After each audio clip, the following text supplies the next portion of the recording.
அதாவது மக்களுக்கு சென்ற பயனாளிகளுடைய எண்ணிக்கை, முதல்வர் ஒரு எண்ணிக்கை சொல்றாரு, உதயநிதி ஒரு எண்ணிக்கை ரெண்டுத்துக்குமே நிறைய முரண்பாடுகள்லாம் இருக்கு. ஆனா மக்களுக்கு பாத்தீங்கன்னா எந்த விதமான திட்டங்களும் மக்களுக்கு சென்றடையவில்லை. இதுதான் நிதர்சனம். மக்கள்லாம் ரொம்ப ஒரு இதுல இருக்காங்க. இன்னைக்கு பாத்தீங்கன்னா நிறைய ட்ரோலிங் போயிட்டே இருக்குது. நாங்கள் நலமா இல்லை, நாங்கள் நலமா இல்லை, அந்த சிஎம் செல்லுல பல்வேறு பொதுமக்கள் அவங்களுடைய குறைகள் எல்லாம் சொல்றாங்க. ஆனா அந்த குறைகளுக்கு தீர்வு காணப்பட்டிருக்குதா?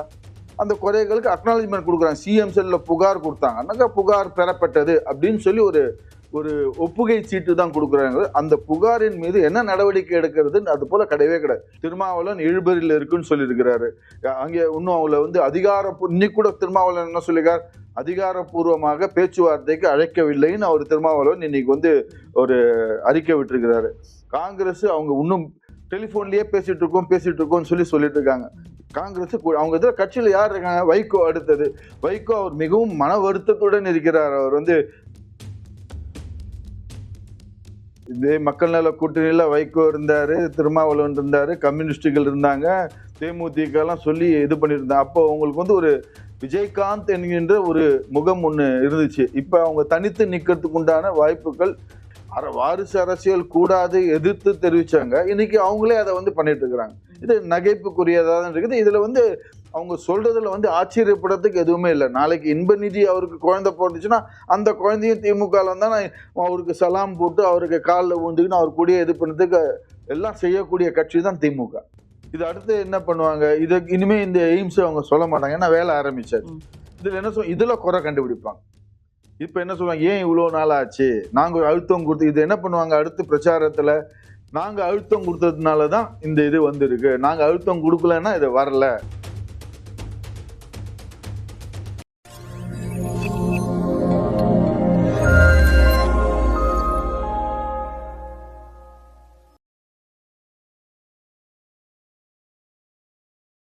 தாமரை நேர்களுக்கு வணக்கம். இன்று நம்மோடு இணைந்திருக்கும் சிறப்பு விருந்தினர் மூத்த பத்திரிகை ஆசிரியர் திரு கோவிந்தராஜன் அவர்கள். வணக்கம் சார். வணக்கம்மா. அதாவது இப்போ மத்திய அரசா இருக்கட்டும், இல்ல இங்க இருக்க எதிர்கட்சிகளா இருக்கட்டும், மாநில அரசு எந்த ஒரு விஷயமே பண்ணல, நலத்திட்டங்கள் மத்திய அரசோடதைய பேர்மாற்றம் செஞ்சுதான் பண்றாங்க அப்படின்னு. ஆனா முதல்வர் அவர்கள் இப்போ மக்களுடன் முதல்வர், உங்கள் தொகுதியில் முதல்வர், இல்லம் தேடி ஸ்டாலின், அந்த மாதிரி பல திட்டங்கள், இப்ப அந்த திட்டங்கள் எல்லாத்தையுமே கண்காணிப்பதற்காக ஒரு திட்டத்தை கொண்டு வந்திருக்காங்க. நீங்கள் நலமா அப்படின்னு சொல்லிட்டு ஒரு திட்டம். இதை நீங்க எப்படி பாக்குறீங்க? நலமாவே இல்லை.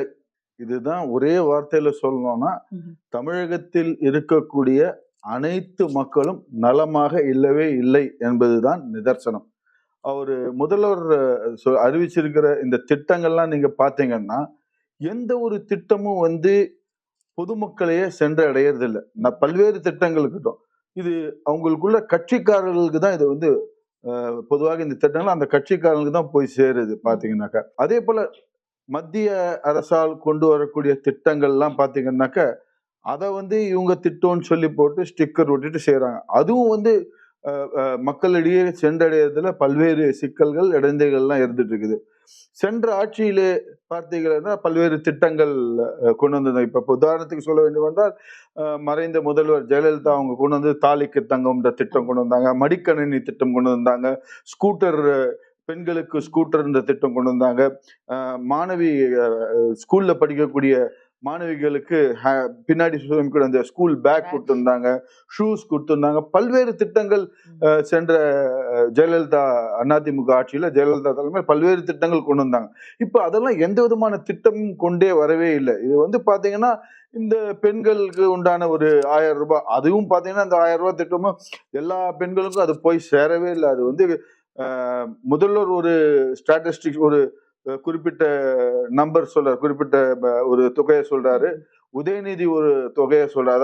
அதாவது மக்களுக்கு சென்ற பயனாளிகளுடைய எண்ணிக்கை, முதல்வர் ஒரு எண்ணிக்கை சொல்றாரு, உதயநிதி ஒரு எண்ணிக்கை ரெண்டுத்துக்குமே நிறைய முரண்பாடுகள்லாம் இருக்கு. ஆனா மக்களுக்கு பாத்தீங்கன்னா எந்த விதமான திட்டங்களும் மக்களுக்கு சென்றடையவில்லை.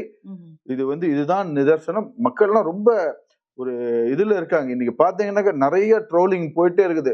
நாங்கள் நலமா இல்லை, நாங்கள் நலமா இல்லை, நலமா இல்லவே இல்லைன்ற அது பிரகாரம் ட்ரெண்டிங் ட்ரோலிங் எல்லாம் இன்னைக்கு சமூக வலைதளங்க. அதுதான் இன்னைக்கு நலமாக இல்லை ஸ்டாலின் அப்படின்னு சொல்லி. ஆமா, நாங்கள் நலமாக இல்லை ஸ்டாலின், அதுதான் இன்னைக்கு ட்ரெண்டிங் ட்ரோலிங். அதுதான் இன்னைக்கு வந்து முக்கியமா போயிட்டு இருக்குது சமூக வலைதளங்கள்ல. இப்போ வந்து இந்த திட்டங்கள் எல்லாமே நீங்க சொல்ற மாரி ஒரு நல்ல ஒரு திட்டங்களோ, இல்லன்னா மக்களுக்கு சென்றடையலன்னு சொல்றீங்க. அதான் இது எல்லாத்தையும் கண்காணிக்கும் விதமா நீங்கள் நலமா அப்படின்றது வந்து ஒரு வேளை இதுல இருக்க ப்ராப்ளம்ஸ் எல்லாம் ரெக்டிஃபை பண்ணி ஒரு நல்ல ஒரு பாத்ல வந்து நம்ம இத எடுத்து பார்க்கலாம் இல்லையா? அந்த திட்டம் அறிவிச்சிருக்க நீங்கள் நலமாண்டு ஒரு கண்காணிப்பு விதமா பார்க்கறதா இருந்துச்சுன்னா அது வரவேற்கக்கூடியதுதான். ஆனா கண்காணிக்கும் விதமாக அது யார் செயல்படுத்த போறாங்க? அது விதமான ஒரு தெளிவு இல்லையே. இந்த இதை வந்து யார் செயல்படுத்த போறாங்க? எந்த துறை இதை வந்து செயல்படுத்த போகுது? மக்களுடைய குறைகளை எடுத்து சொன்னானா உடனே தீர்வு காணுமா? இப்ப இவங்க நீங்கள் நலமான்னு கேட்டு வராங்க. வரப்ப இப்ப வந்து பல்வேறு செயலிகள் இருக்கு. உதாரணத்துக்கு சொல்ல போனானாக்க சிஎம் செல்லுன்னு இருக்குது. அந்த சிஎம் செல்லுல வந்து பல்வேறு பொதுமக்கள் அவங்களுடைய குறைகள் எல்லாம் சொல்றாங்க. ஆனா அந்த குறைகளுக்கு தீர்வு காணப்பட்டிருக்குதா? அந்த குறைகளுக்கு அக்னாலஜ்மெண்ட் கொடுக்குறாங்க. சிஎம் செல்ல புகார் கொடுத்தாங்கன்னாக்கா புகார் பெறப்பட்டது அப்படின்னு சொல்லி ஒரு ஒரு ஒப்புகை சீட்டு தான் கொடுக்குறாங்க. அந்த புகாரின் மீது என்ன நடவடிக்கை எடுக்கிறதுன்னு அது போல கிடையவே கிடையாது. இதுவும் அதே போலதான். அது போல நீங்கள் நலமான்னு சொல்லி இது பண்ணானாக்க அது யாருன்னா வந்து அவங்க குறைகளை சொல்றதா இருந்தா அதுக்கு சரியானபடி வழிமுறைகள் யாரிடம் அதை வந்து முறையிடுவது அதெல்லாம் ஒண்ணுமே தெளிவாக கூறவில்லை இந்த திட்டத்தினால். கண்டிப்பாக மீண்டும் ஆணித்தரமாக சொல்கிறேன், நலமாக இல்லவே இல்லை. இப்போ அனிதா ராதாகிருஷ்ணன் அவர்கள் என்ன சொல்லியிருக்காங்கன்னா, இந்த ஒரு நாடாளுமன்ற தேர்தல் முடிஞ்சிச்சு அப்படின்னா, அதிமுக அப்படின்ற ஒரு கட்சியே இங்க இருக்காது அப்படின்னு சொல்லியிருக்காரு. இது வந்து சும்மா வாய் புளிச்சதோ மாங்காய் புளிச்சதோன்னு சொல்ற மாதிரி இது அவங்க எப்பவும் சொல்லக்கூடிய ஒரு டைலாக் தான். இது வந்து பாத்தீங்கன்னா ஜெயலலிதா அம்மையார் அதாவது எம்ஜிஆர் அவரு காலம் மறைந்த பின்னர் அதிமுக இருக்காதுன்னு ஒரு சில குரூப் சொன்னாங்க. நீங்க பாத்தீங்கன்னா சரித்திரத்தை எடுத்து பாத்தீங்கன்னா எம்ஜிஆர் மறைவுக்கு பின்னர் இந்த அதிமுகவே இருக்காது அப்படின்னு சொல்லி சொன்னாங்க. ஆனா நம்ம பாத்தீங்கன்னாக்க எம்ஜிஆர் அவர் மறைவுக்கு பின்னாடி ஜெயலலிதா அவர்கள் அடுத்து அதிமுகவை தலைமை ஏற்று சிறப்பாக ஒரு 3 டேர்ம் 15 ஆண்டுகள் அவங்க வந்து கண்டினியூஸா அடுத்தடுத்து 2 டேர்ம் சரித்திரம் படைத்து 15 ஆண்டுகள் சிறப்பாக அவங்க செயல்பட்டு. அதே போல இப்ப ஜெயலலிதா அம்மையார் அவர்கள் மறைந்த பிற்பாடு அவங்க என்ன சொன்னாங்க, அதிமுக இருக்காது, அது அப்படியே இது போயிடும், எல்லாம் பிரிஞ்சு போயிடுவாங்க, எல்லாம் இதுவே இருக்காது அப்படின்னு சொல்லிட்டு இருக்காங்க. ஆனா அவங்க ஜெயலலிதா அவங்க மறைந்த பிற்பாடு அந்த ஃபுல் டேர்ம் எடப்பாடி அவர்கள் கம்ப்ளீட் தானே பண்ணியிருக்காங்க. அதனால நிச்சயமா அதெல்லாம் இருக்காதுன்றது வந்து அதெல்லாம் வந்து சும்மா இது வந்து ஒரு காணல் நீர், ஒரு பகல் கனவு தான் இது வந்து. ஏன்னா அவங்க வந்து பாஜக தான் எப்பவுமே தாக்குவாங்க. திமுகவினர் மெயின் ஃபோக்கஸா இப்ப வச்சிருக்காங்க. சோ அத விட்டுட்டு அதிமுக வந்து தாக்குறாங்க. இன்னொரு பக்கம் என்ன சொல்லப்படுதுன்னா, நாங்க சொல்றதுல என்ன தவறு இருக்கு? இன்னும் கூட்டணி ஒண்ண வந்து முடிவு பண்ணல. இங்க நாங்க வந்து கூட்டணி முடிவு பண்ணி நாங்க வந்து சீட் ஷேரிங்கே வந்து ஆரம்பிச்சிட்டோம் அப்படின்னு. யாரு திமுகவா? ஆமா. திமுக கூட்டணி முடிவு பண்ணிக்கிறாங்க. ஏங்க திருமாவளவன் நேத்து வரைக்கும் சொல்லிட்டு இருக்கிறாரு. அவர் வந்து நாங்க ஒன்னும் இதுவே பண்ணல, கூட்டணியை ஒன்னும் முடிவு பண்ண அவர் வெளியில வந்து சொல்லிட்டு இருக்கிறாரு. காங்கிரஸ் அவங்க ஓப்பனாவே சொல்றாங்க, அழுத்தமா இருக்காங்க. எங்களுக்கு நாங்க கேட்கக்கூடிய சென்ற இது டேர்ம்ல அவங்க இது பண்ணக்கூடிய 9+1 அந்த 10 தொகுதியை தரணும்னு காங்கிரஸ் மிக அழுத்தமா அவங்க அழுத்தம் கொடுத்துட்டு இருக்காங்க. இவங்க வந்து 7ஓ இல்ல 8ஓ அப்படின்னு சொல்லி இது பண்ணா கூட்டணி எதுவுமே முடியவே இல்லை. இவங்க கம்யூனிஸ்ட் கிட்ட மாத்திரம் தான் கூட்டணி போட்டுக்கிறாங்க. 2 கம்யூனிஸ்டுக்கு 2 சீட் கொடுக்குறாங்க. வேற யார்கிட்ட கூட்டணி இது பண்ணிருக்காங்க? இது வரைக்கும் கூட்டணின்றது அவங்க சைட்ல இருந்து எதுவும் வெளியில வரவே இல்லைங்களே. முடிஞ்சு போச்சுன்னு எந்த கட்சினா சொல்லியிருக்காங்களா? திருமாவளவன் இழுபறியில் இருக்குன்னு சொல்லியிருக்கிறாரு. அங்கே இன்னும் அவங்கள வந்து இன்னைக்கு கூட திருமாவளவன் என்ன சொல்லியிருக்கார், அதிகாரப்பூர்வமாக பேச்சுவார்த்தைக்கு அழைக்கவில்லைன்னு அவர் திருமாவளவன் இன்னைக்கு வந்து ஒரு அறிக்கை விட்டிருக்கிறாரு. காங்கிரஸ் அவங்க இன்னும் டெலிபோன்லயே பேசிட்டு இருக்கோம்னு சொல்லிட்டு இருக்காங்க. காங்கிரஸ் அவங்க இதுல கட்சியில யார் இருக்காங்க? வைகோ அடுத்தது. வைகோ அவர் மிகவும் மன வருத்தத்துடன் இருக்கிறார். அவர் வந்து நான் அவர் கேட்ட சவுதி எதுவுமே கொடுக்கலான்னு சொல்லி மன வருத்தத்தோட இருக்கிறாங்க. யாருக்கு கூட்டணியில இது பண்ணிருக்காங்க? கூட்டணியே முடியாத இருக்கிற எப்படி முடிஞ்சுன்னு ஒரு இது சொல்லுவாங்க அவங்க. அப்போ இந்த ஒரு நிலையில திருமாவளவன் அவர்கள் வந்து திமுக விட்டுட்டு அதிமுகவுக்கு வரதுக்கான சான்சஸ் இருக்கா? அது நான் அறிந்தவரை இந்த பாராளுமன்ற தேர்தலிலே அதிமுக வருவதற்கு சாத்தியக்கூறுகள் மிகவும் கம்மி. ஏன்னா திருமா அவர்கள் வந்து அவர் என்ன விரும்புறாருன்னா இதே கூட்டணியிலேயே அவர் தொடர்ந்து நீடிக்கணும்னு தான் அவர் விரும்புறாரு. அதனால கண்டிப்பாக இந்த கூட்டணியில் தான் அவர் வந்து தொடர்வார். ஆனா சீட்டு அவருக்கு அதுதான் இப்ப இன்னும் இழுபறி நடந்துட்டு இருக்குது. ஆனா அவருக்கு அதிமுகவில் கதவுகள் அடைக்கப்பட்டது. ஏன்னா பாமகவோட அதிமுக ஆல்மோஸ்ட் கூட்டணி முடிஞ்சிருச்சு. அநேகமா இன்றைக்கு இரவோ இல்லது நாளைக்கு காலையிலயோ அதை பத்தி ஒரு அறிவிப்பு வரும்னு எல்லாம் எதிர்பார்க்கறாங்க. அதனால அவர் திமுகல தான் தொடரணும். திமுக கொடுக்கக்கூடிய அந்த 2 தொகுதியை வந்து வாங்கிக்கிட்டு அதுலதான் தொடரக்கூடிய வாய்ப்பு. ஏன்னா எல்லா கதையும் அடைச்சாச்சு. இப்ப அதிமுக ஓரளவுக்கு எல்லாம் கூட்டணி எல்லாம் முடிஞ்சிருச்சு. ஏன்னா இப்போ திருமாவளவன் வந்து தெலுங்கானால 10 சீட்டு, கர்நாடகால 6, அதே மாரி கேரளால இடுக்கி சேர்ந்து 4, அது மாரி ஆந்திரால வந்து பேச்சுவார்த்தை நடத்திட்டு இருக்கு அப்படின்னு சொல்றாரு. சோ அந்த நிலையில வந்து ஒருவேளை தமிழ்நாட்டுல ஒரு தனித்து நிற்பதற்கான வாய்ப்பு இருக்கா? தனித்து நிற்பதற்கு சாத்தியக்கூறுகள், அதுவும் வந்து பாத்தீங்கன்னாக்கா மக்கள் நல கூட்டணி தான் எனக்கு ஞாபகம் வருது. இந்த தனித்துன்னு இது பண்றப்ப. ஏன்னா இதே மக்கள் நல கூட்டணியில வைகோ இருந்தாரு, திருமாவளவன் இருந்தாரு, கம்யூனிஸ்டுகள் இருந்தாங்க, தேமுதிக எல்லாம் சொல்லி இது பண்ணியிருந்தாங்க. அப்போ உங்களுக்கு வந்து ஒரு விஜயகாந்த் என்கின்ற ஒரு முகம் ஒண்ணு இருந்துச்சு. இப்ப அவங்க தனித்து நிக்கிறதுக்கு உண்டான வாய்ப்புகள், சாத்தியக்கூறுகள் கம்மி தான் இதாகுது. நான் என்னுடைய ஒரு கருத்தாக பார்க்கிறது. அவர் திருமா வந்து எதனால வந்து இப்ப ஆந்திராலயும் மற்ற மாநிலங்களையும் போட்டிடுறாருன்னா ஒரு பயம் வந்துருச்சு. சீமான் அவர்களுடைய நாம் தமிழர் கட்சிக்கு சின்னம் போயிருச்சு அப்படின்ற ஒரு பயத்தின் வெளிப்பாடாக அவர் வந்து நமக்கு நம்ம வந்து தேசிய கட்சியா அவரை ஃபோக்கஸ் பண்ணணும், தேசிய கட்சியா அவர் வந்து மக்களிடையே எடுத்து சொல்லணுன்றதுல பிற மாநிலங்கள்ல அவர் போட்டியிடுறார். இது வரவேற்கக்கூடியதும், அவருக்கு என்னுடைய வாழ்த்துக்களை தெரிவித்துக் கொள்கிறேன். இப்போ ராசா அவர்கள் வந்து ஒரு மேடையில பேசும்போது சொல்லியிருக்காரு பல விஷயங்கள். என்னன்னா, இங்க வந்து ஜெய் ஸ்ரீராம் அப்படின்றத வந்து அந்த முழக்கத்தை வந்து நாங்க சொல்ல மாட்டோம். வி ஒன்ட் சாண்ட் தட் அப்படின்னு சொல்லியிருக்காரு. அதே மாரி பாரத மாதாவையும் நாங்க ஏற்றுக்கொள்ள மாட்டோம். தமிழ்நாடு மக்கள் ஏற்றுக்கொள்ள மாட்டாங்க அப்படின்னு சொல்றாங்க இல்லையா? ஏன்னா, திரும்ப திரும்ப வந்து ஒரு எலக்ஷன் வர டைம்ல இந்த ஒரு ப்ரொபகண்டாவ அவங்க திரும்ப திரும்ப சொல்றது வந்து சிறுபான்மையினுடைய ஓட்டை வந்து ஜாஸ்தி பண்ணி, அவங்களுக்கு இந்துக்களுடைய ஓட்டு வந்து தேவையில்லை அப்படின்ற மனநிலைக்குள்ள இருக்காங்க.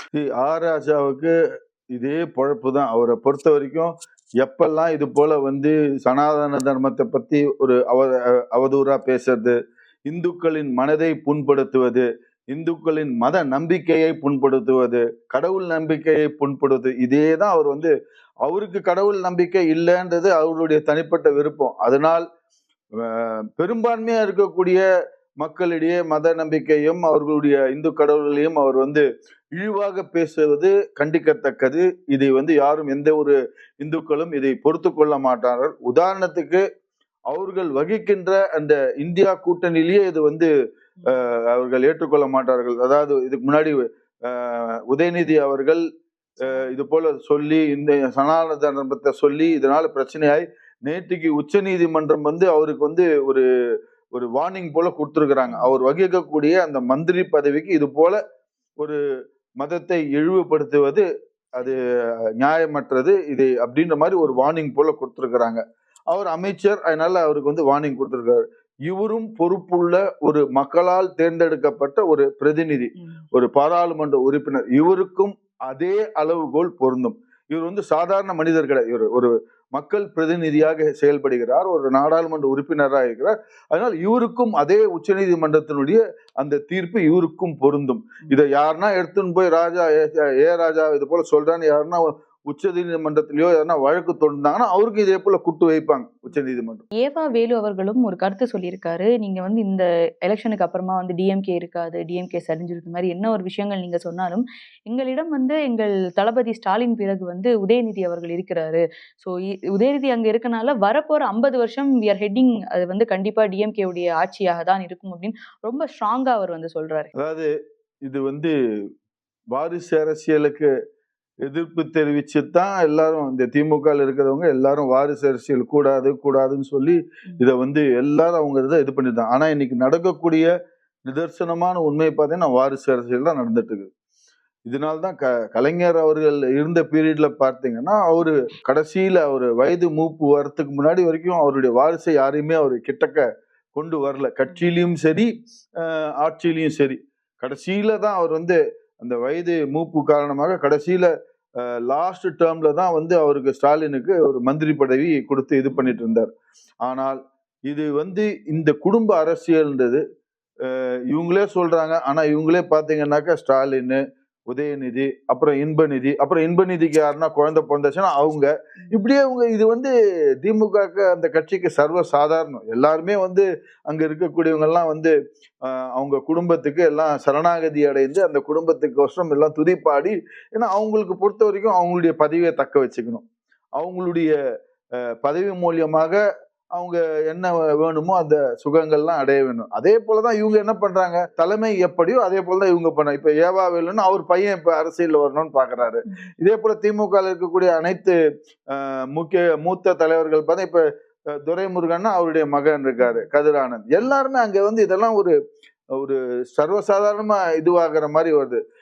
வாரிசு அரசியல் கூடாது எதிர்த்து தெரிவிச்சாங்க, இன்னைக்கு அவங்களே அதை வந்து பண்ணிட்டு இருக்கிறாங்க. இது நகைப்புக்குரியதா தான் இருக்குது. இதுல வந்து அவங்க சொல்றதுல வந்து ஆச்சரியப்படுறதுக்கு எதுவுமே இல்லை. நாளைக்கு இன்பநிதி அவருக்கு குழந்தை பிறந்துச்சுன்னா அந்த குழந்தையும் திமுக வந்தா அவருக்கு சலாம் போட்டு அவருக்கு காலில் விழுந்துக்குன்னு அவர் கூடயே இது பண்ணதுக்கு எல்லாம் செய்யக்கூடிய கட்சி தான் திமுக.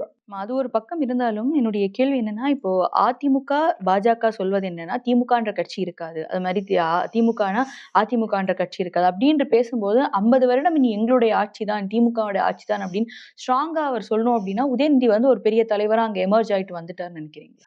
அங்க இருக்கக்கூடிய கோஷ்டி பூசலை பாத்தீங்கன்னால இப்பவே பாத்தீங்கன்னா, நான் அறிந்த வரை எனக்கு கிடைத்த தகவலின்படி கோஷ்டி பூசல் எப்படி போகுதுன்னா, உதயநிதி அவர் யாரையும் மூத்த கட்சி தலைவர்கள் அவருக்கு வந்து சரியானபடி அங்கீகாரம் கொடுத்து இது பண்ண இப்பவே பாத்தீங்கன்னா இன்னும் இருக்கு. நீங்க விளையாட்டை பாருங்க.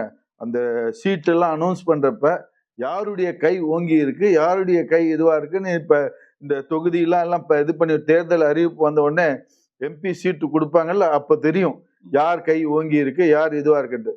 நிச்சயமாக உதயநிதி எல்லாம் மனசுக்குள்ள, ஏன்னா அவங்களுக்கு வேற வழி கிடையாது. இப்ப திமுக கட்சியில இருக்கிறவங்க இவரை தான் தலைமையா ஏற்றுக்கொள்ளணும், இவரெல்லாம் ஒரு ஒரு கம்பல்ஷன்ல இருக்காங்க. யாரும் மனது பூர்வமாக ஒரு ஹோல் ஹார்ட்டட்லி யாரும் வந்து உதயநிதியை வந்து அவர் வந்து தலைவரா ஏற்றுக்கல. எல்லாம் ஒரு அழுத்தம், ஒரு கம்பல்ஷன், அது போலதான் இது பண்ணிட்டு இருக்காங்க. நாளைக்கே வந்து இப்ப இருக்கக்கூடிய சூழ்நிலை, இப்ப இருக்கக்கூடிய கள சூழ்நிலை பார்த்தீர்கள் என்றால், இந்த போதைப் பொருள் மாநிலமாக தமிழகம் திகழ்கின்றது.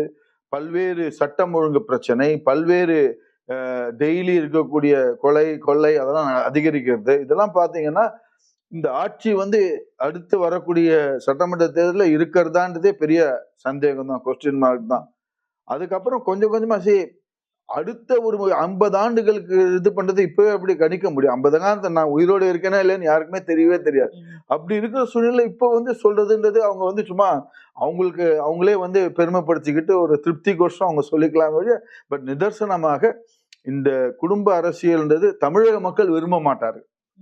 இந்த திராவிட ஆட்சியையும் திராவிட மாடலையும் தமிழக மக்கள் இது விரும்ப மாட்டார்கள். இவர்களுக்கு ஒரு தக்க பாடம் புகட்டுவார்கள் தமிழக மக்கள். இப்ப நீங்க சொல்ற மாதிரி அங்க இருக்க அமைச்சர்கள், இப்ப எம்எல்ஏவா இருக்கட்டும், இல்ல கட்சியில இருக்க பிரதிநிதிகள் வந்து வேற வழி இல்லாம அங்க வந்து அவங்க வந்து அவரை பிரைஸ் பண்ணிட்டு அங்கே இருக்காரு அப்படின்னு சொல்றீங்க. இப்ப வந்து இப்ப கட்சியில ஏதோ ஒரு விஷயம் பிடிக்கல, ஏதாவது ஒரு வேற்று கருத்து இருக்கு அப்படின்னாலே பிற ஒரு கட்சிக்கு போறதோ, இல்ல தானாக ஒரு புது கட்சி தொடங்குவதோ, அந்த மாதிரியான விஷயங்கள் நம்ம பாக்குறோம். அப்ப வந்து எதனால இப்ப ஐடியாலஜி தான் வந்து திமுகல இருக்க பிற அமைச்சர்களை வந்து அங்க வந்து புல் பண்ணி வச்சிருக்கா, இல்ல is there any other reason? Dravida கட்சின்றது ஆரம்பிச்சதே வந்து ஒரு ஐடியாலஜிக்கல் இதை பேஸ் பண்ணி தான். இரண்டுமே அதிமுகவும் ஒரு திராவிட கட்சிகள் தான், இதுவும் ஒரு திராவிட, இரண்டுமே வந்து ஒரு திராவிட நோக்கத்தினோட ஆரம்பிச்ச இரண்டு கட்சிகளும் அதனுடைய நோக்கத்தை தான் இது பண்ணுது. பட் இப்ப இந்த ஐடியாலஜி இப்ப பாத்தீங்கன்னா திமுக சமூக நிதி சமூக நிதின்னு 100க்கு ஒரு வாட்டி பேசுறப்ப சொல்லக்கூடிய சமூக நிதி, அந்த சமூக நிதி என்ன ஆயிடுச்சு, வேங்கை வயலுக்கு இன்னும் இது வரைக்கும் முதல்வர் போய் பார்த்து அந்த இடத்த இது பண்ணதுக்கு பண்ணவே இல்லை. இந்த திமுக ஆட்சி வந்த பிறகு தலித்துகள் பல்வேறு தாக்குதலுக்கு ஆளாகி இருக்கிறார்கள். பிற்படுத்த மக்கள் பல்வேறு மக்கள் தாக்குதலுக்கு ஆளாகி இருக்காங்க. இந்த சமூக நீதின்றது பேரளவில் தான் இருக்கிறது, செயல் வடிவம் இந்த ஆட்சியில இல்லவே இல்லை. நீங்க கேட்கறது இந்த திமுக இருக்கக்கூடியவங்கெல்லாம் அந்த ஒரு கொள்கையின் இதுவால் இருக்கிறார்கள். ஆனால் காலம் செல்ல செல்ல இது இந்த தேர்தலில் வந்து எல்லாருமே வந்து அரசியல்ல பதவி இருக்கணும், தங்களுக்கு பதவி புகழ் இருக்கணும். இந்த இது இல்லைன்னா காலம் மாறும். இப்ப நீங்க பாத்தீங்கன்னா திமுக இருக்கிறவங்கலாம் யார் எவ்வளவு பேர் வந்து திமுகலயே ஃபுல்லா அப்படியே அந்த ஆரம்பத்துல திமுக சேர்ந்து திமுக வந்து எவ்வளவு பேர் இருக்கிறாங்க, எல்லாம் அதிமுக இருந்து போனவர்கள் தான். எல்லா ஒரு அமைச்சர் செந்தில் பாலாஜியா இருக்கட்டும், KKSSR இருக்கட்டும், முத்துசாமியா இருக்கட்டும், எல்லாம் இங்கிருந்து போனவங்க தான், அதிமுக இருந்து போனவங்க தான் அங்க போய் இருக்கிறாங்க. அப்படின்ற திமுகல இருந்து அவங்க அங்கிருந்து அந்த கிராஸ் ரூட் லெவல்ல இருந்து வரக்கூடிய அந்த உறுப்பினர்கள் தலைவர்கள் பாத்தீங்கன்னா ரொம்ப ரொம்ப கம்மியானதா இருக்கிறாங்க. இப்ப பாத்தீங்கன்னா துரைமுருகன் எடுத்துக்கலாம், அவர் வந்து அந்த காலத்துல இருந்து இருக்கிறாரு, இந்த திமுக கிராஸ் ரூட்ல இருந்து இருக்கிற துரைமுருகன்.